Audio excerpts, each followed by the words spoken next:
एक व्यक्तिगत सवाल आपसे है यहाँ आपके साथ में, आपके सामने बैठकर। जिस तरह से अभी आपने एक सीरीज स्टार्ट की थी वैवाहिक कुंडली मिलान के लिए, जी।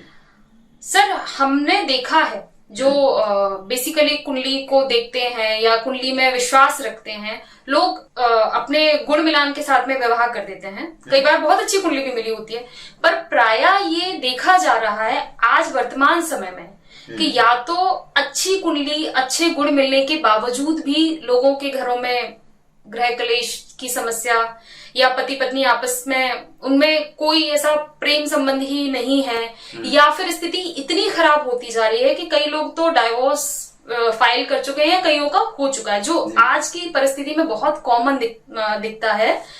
और मैं इसमें ये भी कहूंगी कि क्योंकि ये पेरेंट्स के लिए भी बहुत चिंता का विषय बना हुआ है कि भाई हम सब तरह से सारी व्यवस्थाएं करके शादी विवाह करते हैं, सारे तामझाम के साथ में करते हैं, और उस शादी का जो अंत है वो उस तरह से हो जाए।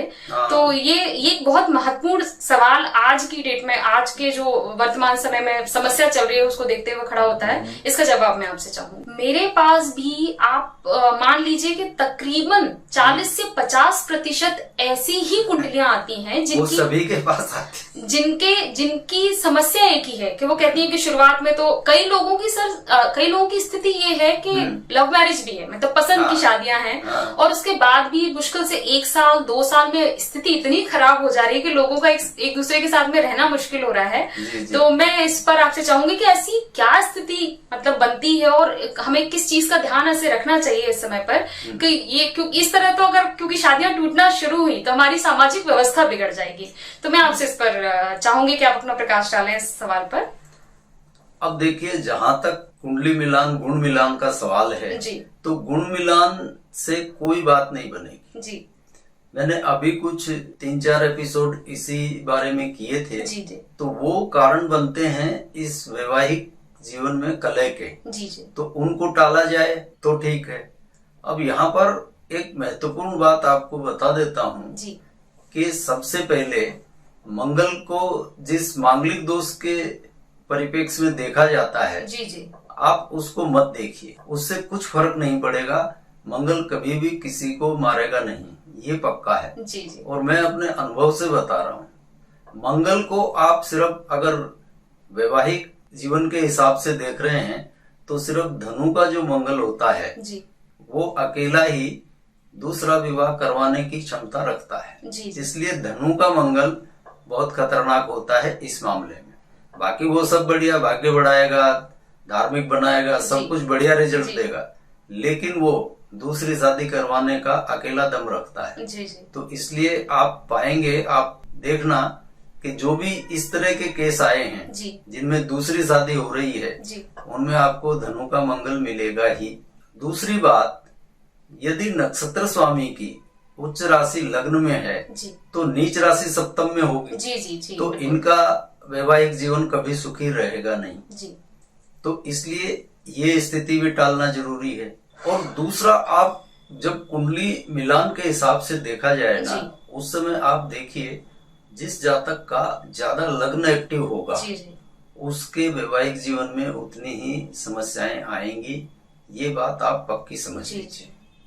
और इसके लिए सबसे बेहतर विकल्प जो होता है ना, वो आप देखिए कि उसका सप्तम कहीं जागृत है या नहीं, भले वो चंद्रमा से हो या कहीं से भी हो। तो ये दाम्पत्य जीवन की परेशानियां इस वजह से आती हैं। दूसरा, एक जिस बात पर लोग ध्यान नहीं देते हैं, मान लीजिए कुंडली में लव मैरिज का योग है और उसकी जबरन अरेंज मैरिज कर दी जाएगी तो वो टिकेगी नहीं जी। इसी तरह से लव मैरिज के योग वाले की अरेंज मैरिज कर लो, उसमें भी दिक्कत पड़ेगी जी, बिल्कुल।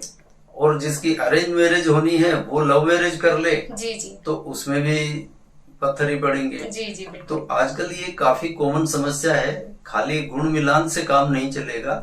मैंने जो सीरीज बनाई थी उसमें आप राहु केतु को भी देखिए और मंगल को विशेष कर देखिए।